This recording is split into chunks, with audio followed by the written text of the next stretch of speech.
मी लवकुश यांची वंशावलीची माहिती सांगते आहे.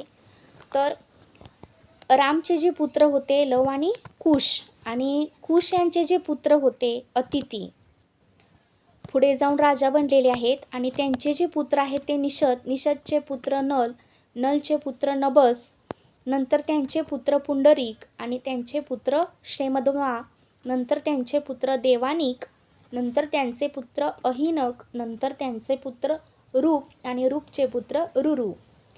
नंतर बघा जे हे अयोध्येचे राजा बनलेले आहेत बघा सर्व.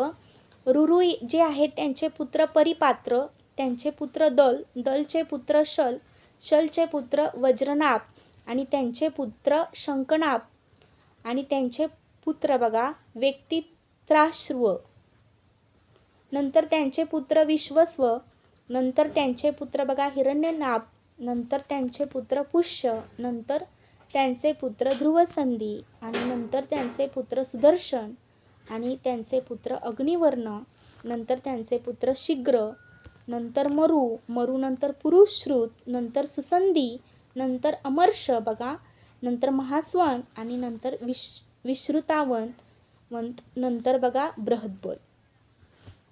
अशा प्रकारे माहिती सांगितली आहे. धन्यवाद.